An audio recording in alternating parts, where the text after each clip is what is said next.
JBR Podcast. Wake up and check it out. Where music and life connects. Let's go. We got Jack Semple, great guitar player. I've known of you since I was a kid, and I met you, it was probably just after you got a Juno Award back in the early 90s. Wow.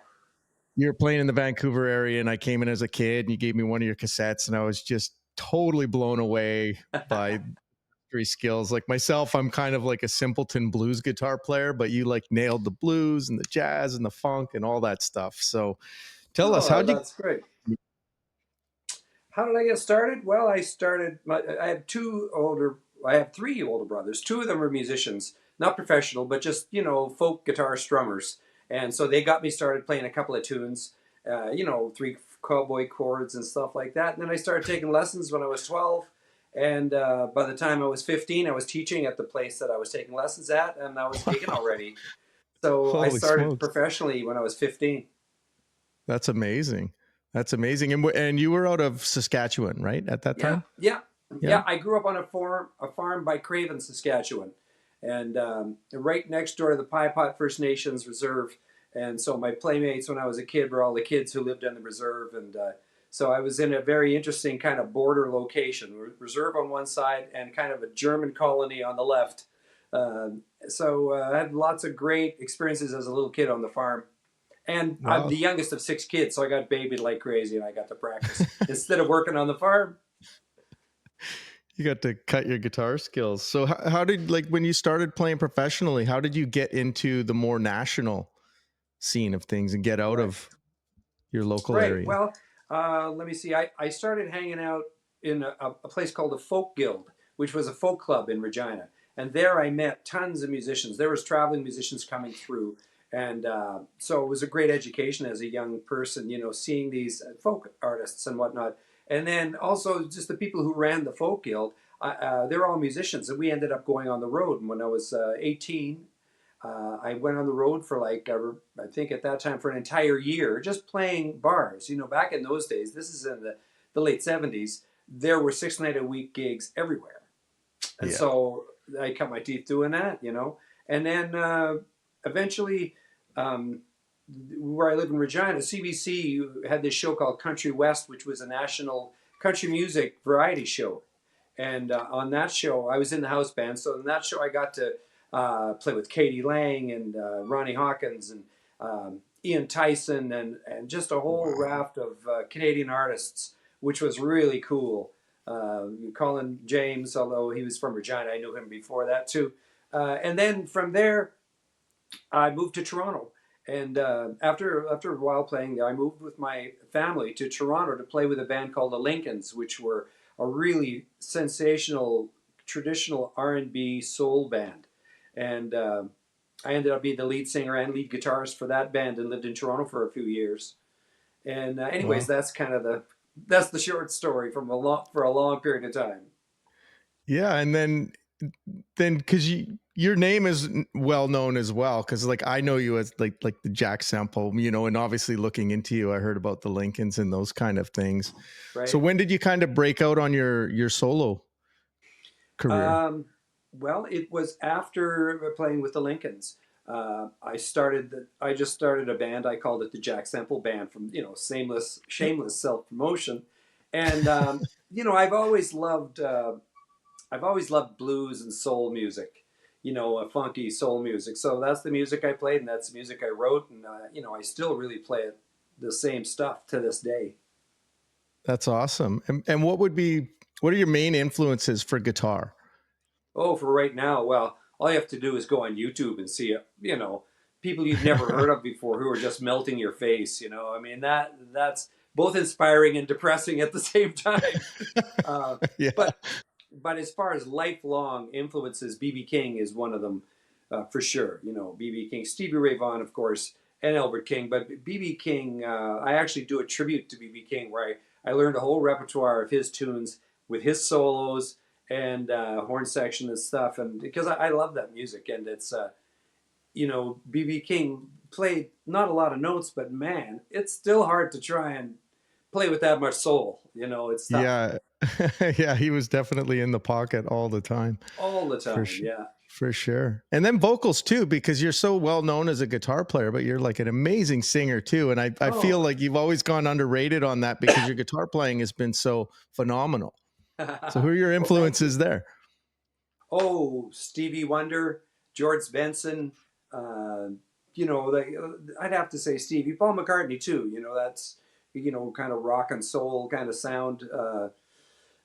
I've kind of been lucky because I've never really had to practice singing or anything. I mean, I'm conscious always of being in tune and being rhythmic. All the same principles apply to your voice that apply to your guitar playing, even Yeah. like rhythmically, if you sing rhythmically in the pocket, it's better. Yeah. So, For sure. yeah. Yeah, no, that's amazing, man. Like so how many albums do you have out right now and what projects do you have kind of coming down the pipe, if any? Right. Oh yeah. Well, I'm eclectic. I've got 11 albums. Let's see, Wow. 3 of them are original album electric guitar, records where I wrote all the tunes. One of them is an solo acoustic guitar instrumental album. One is a Argentinian tango CD with a violinist, this brilliant violinist named Ed Minevich, who was the concert master of the Regina Symphony here. Anyway, he was in love with that music. So I made a CD of that. I made a CD with my wife. My wife plays flute in the Regina Symphony. And we did a CD of all tunes by a friend of mine, Andrew Glover from Edmonton, who's a brilliant composer. And so anyways, it's fairly eclectic. There's lots of different styles. I made a Christmas CD. Right now, as far as new stuff, I'm writing music right now for a new project. I've got 3 projects on the go. Another solo instrumental guitar CD or recording collection. Yeah, I don't know if I'll make it into a CD or not. I want to make a traditional blues record where I play just the standards, because I love that music, and also another original, of my original writing. Nice. And my whole family, I have 2 daughters and a son who are all musicians. And so December 20th, this is a shameless plug. We're doing a concert at a hall called Dark Hall in Regina. And my family band is called the Gene Pool. And, Oh, nice. So we're doing a gig. That's a side project too, because they're all my kids and my wife are all musicians too. Do you have any plans to tour again or get out on the road? And Yeah, well, right now I'm doing a tribute to Gordon Lightfoot. He passed away a year ago last May, and that's how I learned how to play guitar when I was a teenager. Was learning Gordon Lightfoot songs and Red Shea licks and stuff. So I've been touring that in Saskatchewan and Alberta. I'm playing a whole bunch of gigs next month in Alberta. And I finished playing a bunch in Saskatchewan. I think my last one is on this coming Friday. Anyway, that's a thing that I'm doing. Once I get my once I get my new original CD completed, I'll hit the road, promoting that. nice. And you kind of touched on, and I've said this on a few podcasts in the past where you said there were 6-night-a-week gigs and bands were touring all the time. Like, what challenges do you see now compared to those days in terms of getting out there and maybe setting up a tour? Because I know some places were full 6-night-a-weeks. There was front and back threes. It was a little easier to get out there and not break your back doing it, essentially. Yeah. Well, those gigs don't exist anymore. The 6-night-a-week gigs don't exist. So you're lucky if you get 2 nights in a row. Like there's a place in Calgary called the Ironwood, which I love playing at. And that's usually 2 nights. But as far as, at least for me, getting a Monday night gig is very tough. Nobody goes out on a Monday night. Some of the concerts, these Gordon Lightfoot tributes that I'm doing, those are events. They're not just something you do on a Friday or Saturday, because those can be in the middle of the week. But, like blues touring, for example, I don't know of any Monday, Tuesday, Wednesday night gigs, except for maybe the Commercial in Edmonton. Any place, maybe maybe there's a place in Winnipeg. I don't know, but it's rare, so it's tough to connect to tour. No, it is. I actually just got back the other day from Calgary. I did 2 nights at the Blues Can, which was just down the street from the Ironwood. And Right. and that's true. As a guy that's myself just straight up blues, essentially, there's not a lot. It's all private house parties and, Yeah. things like that. So it's great to always talk with guys like you and see what it's like, because I don't tour like I used to. 20 years ago, I was out there a lot, not on a high level or anything like that, but there was a lot of gigs out there. And Yeah. now they're just, you can't, I get a lot of interest, but it's like, I can't, fly or drive halfway Yeah. across the country for 2 nights. Yeah. Well, It's one thing I crazy. started doing during the pandemic, after about 6 months of twiddling my thumbs, I started this backyard barbecue strategy where I just advertise on the internet, that I'll come to your backyard with your 10 friends, which you were only allowed to have 10 people, in a gathering.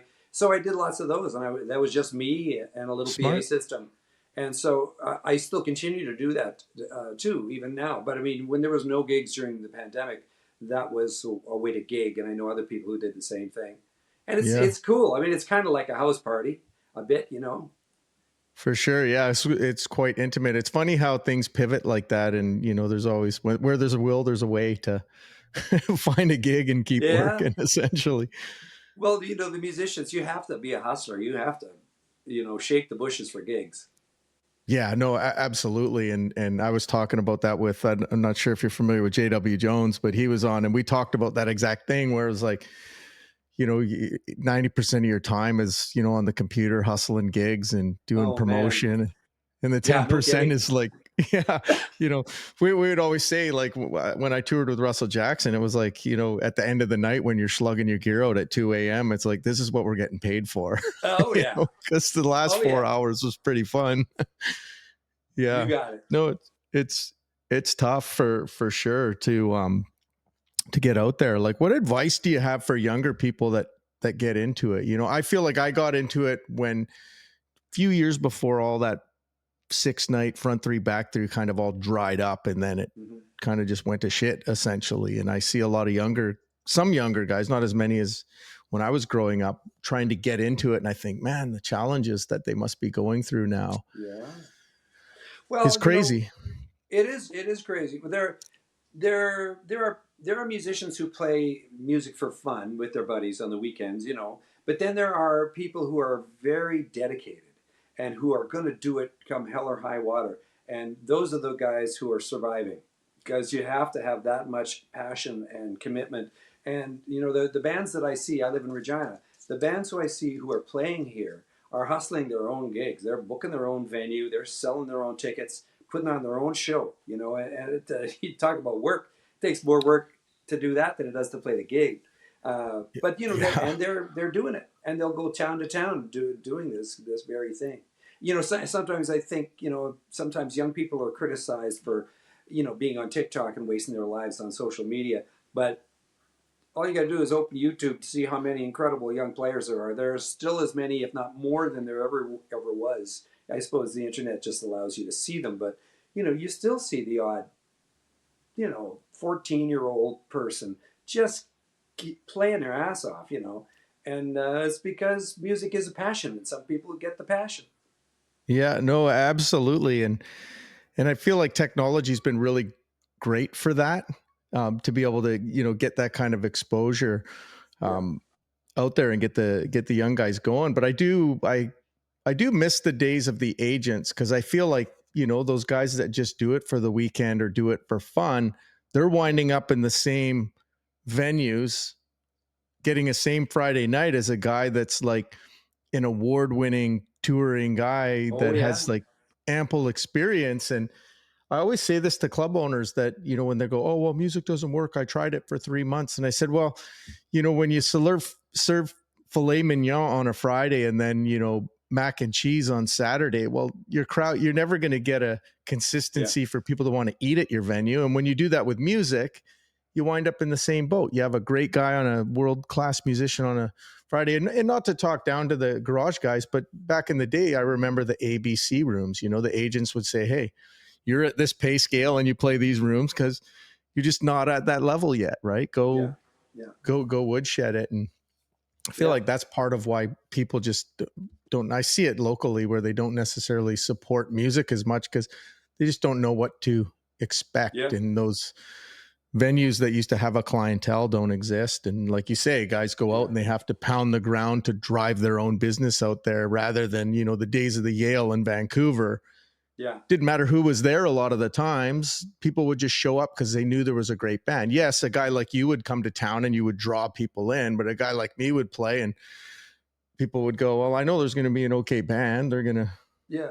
you know, I know what you completely mean. suck. It's standard. Well, I wouldn't want to run a live music venue right now. Oh, yeah. I mean, there's a place in Regina, for example, called the Revival Music Room. And it's exactly what it says. It's got a fantastic stage with great lights and a great PA system. I mean, it's like the classic place you go to see a band. It sounds good, it looks good, everything's great about it. And he's open 1 or 2 nights a week. That's it. You know, and most of the time it's a tribute band of some kind. You know, because that's really popular. It does, you know, Dark Side of the Moon, Elvis. You know, I mean, the Beatles. There's lots of Beatles tributes. There's tributes of every kind. It's just all about entertainment. I mean, I'm doing one. I'm doing a Gordon Lightfoot one mainly because I want to pay tribute to one of the greatest songwriters who ever lived, and his music really means something to me. You know, it's not a cash grab. It's an actual. It's something I really feel strongly and passionately about. Yeah, and I think to me that's cool. I've never been a fan of the tribute bands, but when you're talking about Gordon Lightfoot versus me going like, hey, I'm starting an AC/DC tribute band, you know, like there's 100 of them across the country, right? I think it's cool that, you know, you're doing something and a lot of people might not, you know, they're going to get educated at the same time as opposed to, you know. Yeah, I know. Well, I did go to see one tribute band at the local casino here. I have to plug in my iPad. My battery's getting low. Sorry, hang on a second. Yeah, no worries. And it was a bunch of musicians. They were doing the other side of Abbey Road. You know, the Abbey Road, the Beatle record with the medley, and it was great. It was like listening to classical music or something. You know, in classical music, you don't improvise on the parts. You play what's written, what the composer wrote, and that's what these guys did. They played. It sounded so much like the original recording. All the sounds and everything, and the vocals. It was really cool to see. Wow. Yeah, that sounds amazing. So do you teach for people or anything like that? I did during the pandemic, but I kind of retired from teaching last year. So what I'm doing now, that the amount of time that I had spent teaching, I would teach like 3 or 4 nights a week, 4 hours a night. So instead of teaching now, I'm putting those 4 hours to use promoting myself, promoting gigs, making new material, that kind of stuff. Because like I've taught a lot of lessons in my day. I mean, that's basically how I supported my family when I was young. You know, I mean, both my wife and I, we each had 30 or 40 students each a week, every week, plus playing gigs and stuff. You know, but I have an empty nest now. My kids are all adults. I don't really need the same cash flow. Although, ironically, I'm doing better now not teaching than when I was teaching, because teaching takes time, takes your energy. You know, I mean, it's great. I love interacting with people, and I take lessons too. There's lots of internet lessons. This place called True Fire. I've been taking some lessons with this player from New York. That's very inspiring, and it's good to get new links. Nice. So, what kind of like for guitar, like what technique would you recommend? Like for a guitar player, because I hear it sometimes with hands, you know, and I'm so not a technical guy. I'm all by ear. So even for my own self-serving interests, like what kind of, you know, well, I mean, you know, learning an instrument, there's an infinite amount of information in every angle to learn, right? So obviously you can't learn it all. So you just like what you have to ask yourself, what do I want to do? How do I want to play? You know, like one avenue is like in playing blues. You learn Albert King, B.B. King, Stevie Ray Vaughan, Freddie King. You learn all those licks of all those guys, learn all those songs, and you immerse yourself in that. And then when you play, you forget it all and just play whatever comes out.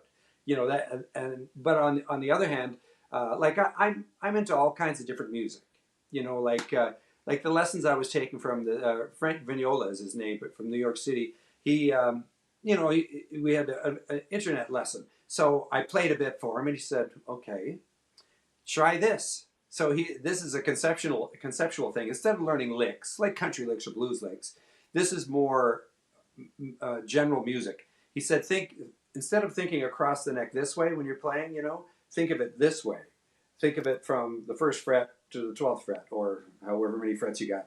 And he gave me one exercise that took me about 6 weeks to learn, and that was to learn every interval, in other words, seconds, thirds, fourths, fifths, sixths, and sevenths, on every pair of strings in all 12 keys.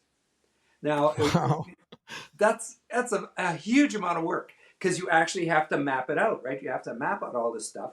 And you think, well, when am I ever going to use this? Well, along the way, you discover all this cool stuff you never would have discovered if you hadn't looked, the way. And I think that was the point of it, to do something you haven't done before, open up some doors and discover new stuff. So now when I play, my palette is much wider. There's a lot more stuff. Like I don't mind playing on the 6th and the 4th strings together, like in 6ths or 7ths or something. It was something you'd never do. But anyways, that's just one thing. Then there's picking technique. Like last night I was watching this gypsy jazz guy. Have you ever checked out gypsy jazz guitar technique?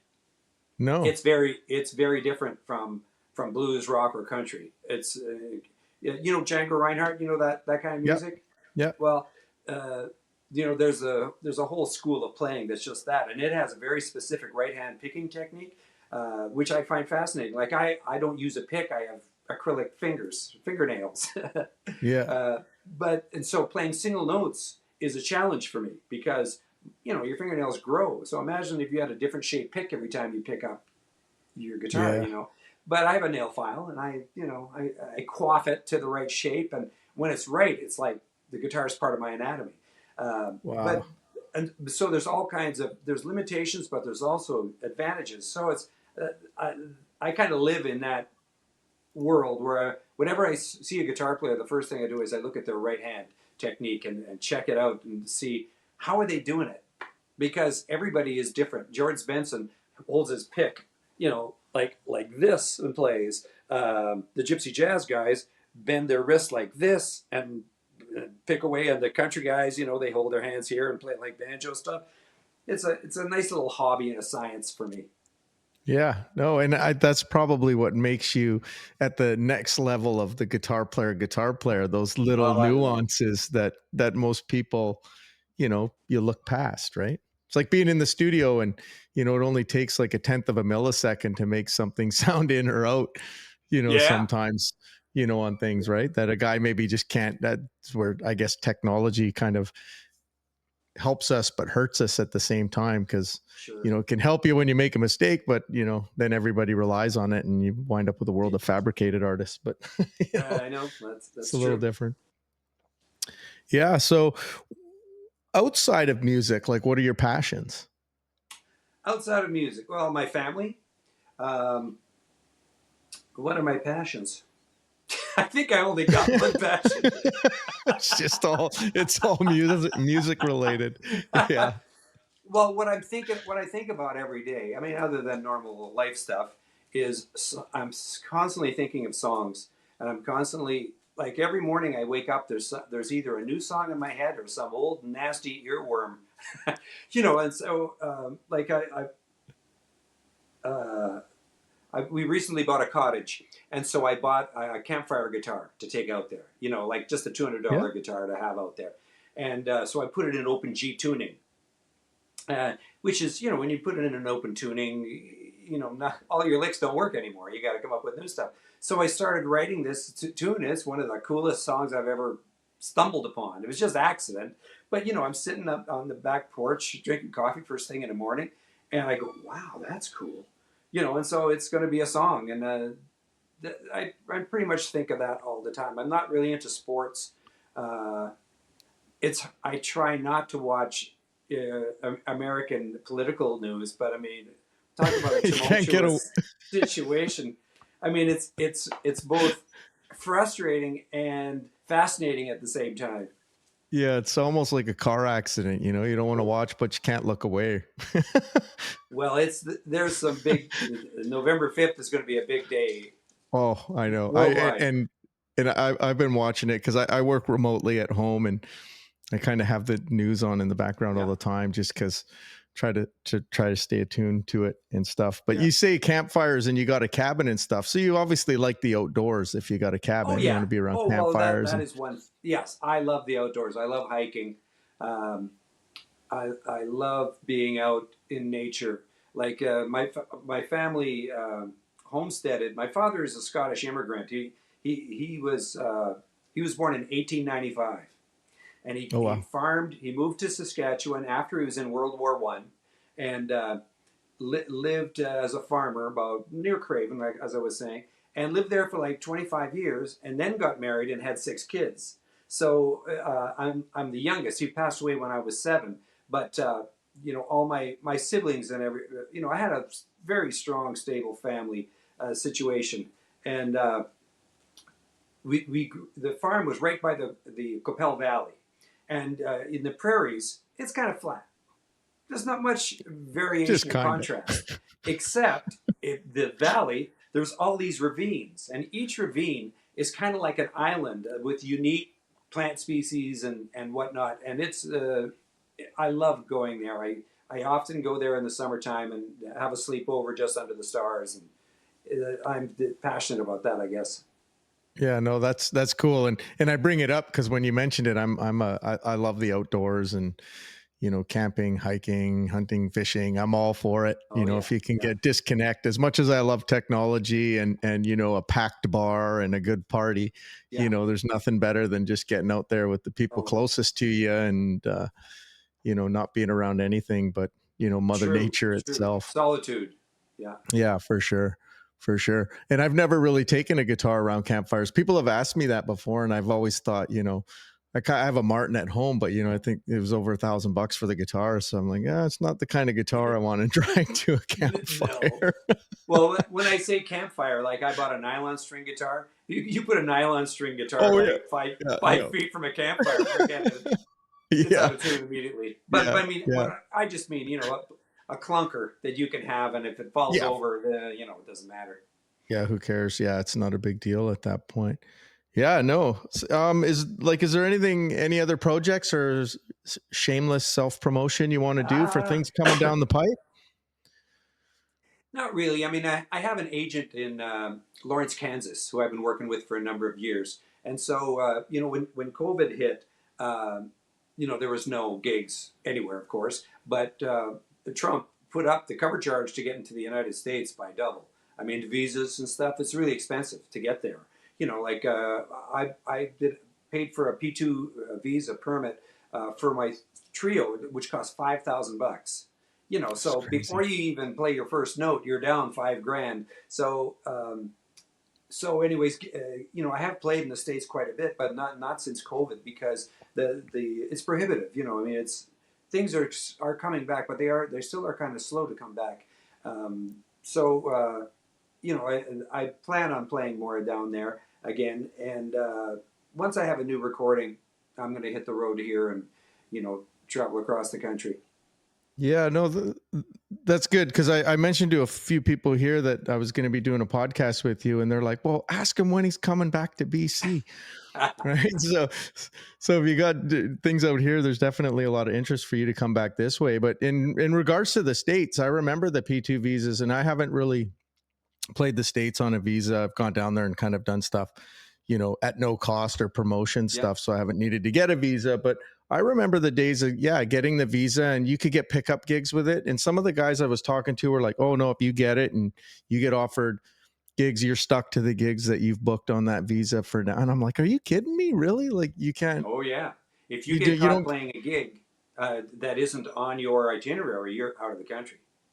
That's just, isn't it totally different for Americans though? They can come up to Canada and they don't, it's just so much easier for them. They come up here and it's almost like they're a Canadian citizen, and that our, Totally. It's easier to go play Europe than it is to play, like I only live an hour and a half from the American border, but it's easier for me to go play gigs there than it is to play in the States. yeah. Well, I know I'm probably 25 minutes from the border in Washington State, and I'd done some stuff with the Washington Blues Society, and it was like, well, I'll come down and play, but like it's on my own dime. Like, don't pay me. I don't want to get banned from the country. And go down there, and they're like, come back. I'm like you say, I'm like, it's just too much of a headache for what I would have got.